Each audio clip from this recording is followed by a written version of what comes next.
Desde o início do segundo semestre que as águas do Oceano Pacífico Equatorial têm mostrado um padrão aí de neutralidade climática. Só que a chuva no Rio Grande do Sul tá querendo provar o contrário pra gente, né, Elô?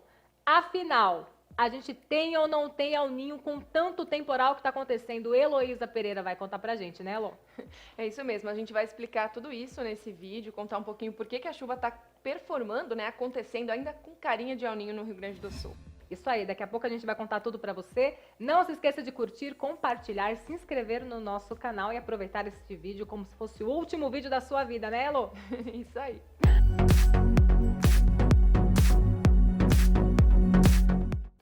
Heloísa, várias cidades no Rio Grande do Sul registraram mais de 400 milímetros de chuva só neste mês de outubro. E a gente está falando muito de neutralidade climática, só que essa neutralidade parece estranha, né? Tá soando estranho para quem pensa que chuva tem a ver com El Ninho. O que é que está acontecendo? Elô, conta pra gente, pelo amor de Deus. Olha, é verdade, Paulinha. Geralmente, anos de El Ninho são aqueles anos em que o fluxo de umidade da Amazônia contribui para chuvas fortes e volumosas no extremo sul do Brasil. Então, aquelas áreas ali de fronteira entre Rio Grande do Sul, Uruguai e Argentina acabam registrando elevadíssimos volumes de água. Isso a gente viu ocorrer lá no alto verão do ano passado, na fronteira, né, oeste gaúcha, já choveu muito, a região de Uruguaiana, Alegrete, recebeu mais de 500 milímetros lá no mês de janeiro, e isso está voltando a acontecer, só que agora no início da primavera. Então, ano passado, Paulinha, foi um pouquinho diferente. A gente tinha o El Ninho desde o início da primavera engrenando, as chuvas vieram ocorrendo acima da média no extremo sul do Brasil, e no alto verão, muita chuva, mais de 500 milímetros acumulados. Agora, a gente terminou o El Ninho em agosto, mas a atmosfera ela não entende esse fim assim tão abrupto, ela ainda responde Com um um viés positivo isso de El mesmo, Ninho, né? Isso mesmo, e a gente vai ver ainda no mapa de temperatura da superfície do mar, olha, trazemos um mapa para vocês de como essa anomalia está se comportando, ou seja, como a temperatura do oceano está abaixo ou acima da média. Se tiver de amarelo para laranja, é acima da média. De azul para roxo. Isso mesmo, Entendi. abaixo.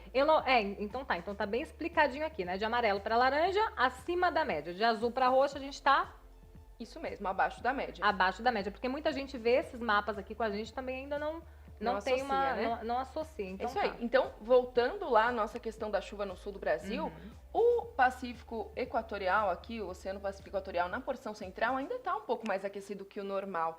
E apesar da gente ter saído do El Niño em agosto, o aquecimento, né, na atmosfera ainda tem uma certa resposta. Então, por isso que a gente tem visto um fenômeno, né, bem característico do jato de baixos níveis se formando de forma frequente e direcionando a umidade da Amazônia para o extremo sul do Brasil. Então, por isso que a gente passou por um setembro, depois outubro, ainda com chuva bem acima da média, Paulinha.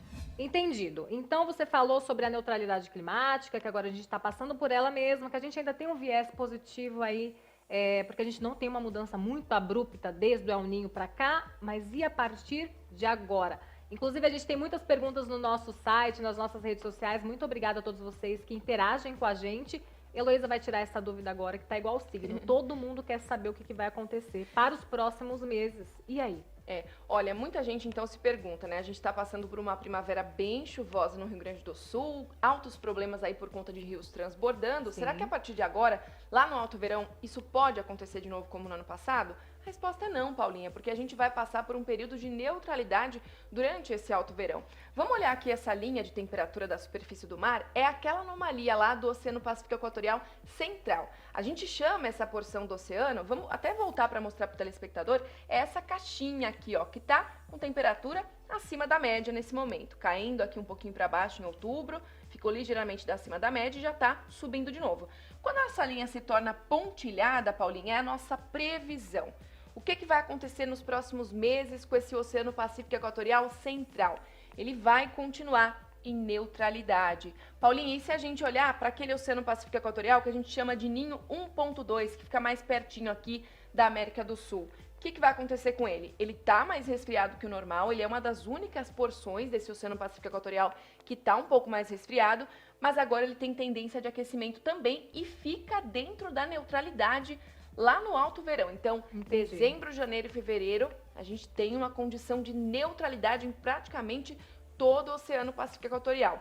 Isso vai refletir, Paulinha, diretamente no regime de chuva de todo o Brasil. Então, Diferente do ano passado, quando janeiro foi muito chuvoso no extremo sul do Brasil e faltou chuva no Brasil Central, e dezembro também foi assim, esse ano, se a gente olhar um mapa de chuva acumulada para dezembro, a gente vê que os máximos de precipitação, que são essas áreas em amarelo e vermelho, sobem um pouquinho mais, conseguem chegar ao Brasil Central, conseguem espalhar chuva. Que é muito bom, né? O que é muito bom. Isso mesmo, maior frequência, Paulinha, de chuva para quem está plantando grãos aqui no Brasil Central, para os reservatórios do Brasil Central, para o preço da energia. Isso tudo vai impactar essas chuvas um pouco mais frequentes, mais volumosas. Vamos passar para um mapa de chuva acumulada, Paulinha, também para o mês de janeiro. Olha como esse corredor de umidade se organiza aqui sobre o Brasil Central. Não que vai faltar chuva no sul do Brasil, a gente vai ter episódios de chuva de novo entre áreas do Rio Grande do Sul. Até aquele risco de estiagens regionalizadas, secas no extremo sul do Brasil, que é comum nessa época do ano, no alto verão para o Rio Grande do Sul, não tem tanto risco. Então, a gente está realmente dentro de uma neutralidade climática que vai permitir o retorno das chuvas para o Brasil Central. Então, diferente do ano passado, acho que esse é o principal recado que a gente tem que frisar, independente da presença de um El Niño, uma Laninha, é que dentro da neutralidade a gente vai ter um ano com expectativa de chuva mais expressiva e mais frequente para o Brasil Central. Então, Sudeste e Centro-Oeste, que ano passado passou por um verão muito quente com pouca chuva, esse ano tem condição de ter mais dias chuvosos, mais dias com condição de menos calor, né? Você tem chuva, você tem uma ligeira redução nessa temperatura máxima, então essa é a expectativa para esse ano, Paulinha. É muito interessante você falar aqui do Centro-Oeste, né? Você falar que essa chuva vai subir, não vai ficar só concentrada aqui no Rio Grande do Sul, porque a gente teve muitos dias no Centro-Oeste sem chuva. Teve cidades que registraram mais de 100 dias sem nenhuma gota d'água. A gente teve meses muito polêmicos também, referente aí às queimadas, né? Aí em cidades aí do Mato Grosso. Essa chuva vai voltar a beneficiar o produtor brasileiro da região Centro-Oeste do país? Olha, Paulinha, vai sim. E nessa época do ano, né, se no inverno a gente tem a condição de tempo seco favorecendo as queimadas, vários transtornos, esse ano foi historicamente pior que os anos anteriores. Sim. Agora, nessa época do ano, olha só essa bola vermelha de precipitação que indica bons volumes de chuva, E Paulinha. me assusta também. Assusta. E olha, indica sabe? bons volumes, mas também indica volume acima da média. Acima da não? média, isso mesmo. E volume bom para a agricultura, para desenvolver as áreas produtoras de grãos. Só que tem um probleminha, viu, Paulinha? Essas áreas do Centro-Oeste do Brasil, elas têm estradas aqui que conectam áreas do Pará. Exatamente, é o que eu tô falando. É muito bom, mas também me assusta. Assusta, porque nessa época do ano, diferente das queimadas que ocorrem lá no inverno, agora são as estradas completamente alagadas, com muito barro se formando, dificuldade no transporte até dos grãos dali da região. Então, a cada época do ano a gente passa por um problema diferente. E esse ano ainda tem essa expectativa, com a chuva retornando de forma mais frequente ao Brasil Central. E a gente vai um pouquinho mais adiante, ali lá pro milho safrinha. A gente sabe que a gente tem o início do plantio do milho safrinha começando aí no fim do mês de janeiro, se estendendo aí pro início do mês de fevereiro. E a gente já quer saber como é que vai ficar a chuva para lá. Elô, dá esse spoiler pra gente. Como é que vai ficar? É verdade, uma grande preocupação nos últimos anos é a chuva para o milho safrinho. O produtor, então, faz uma segunda safra do milho no Brasil, principalmente entre o Sudeste e Centro-Oeste. Então, a gente vai pegar o mapa de fevereiro.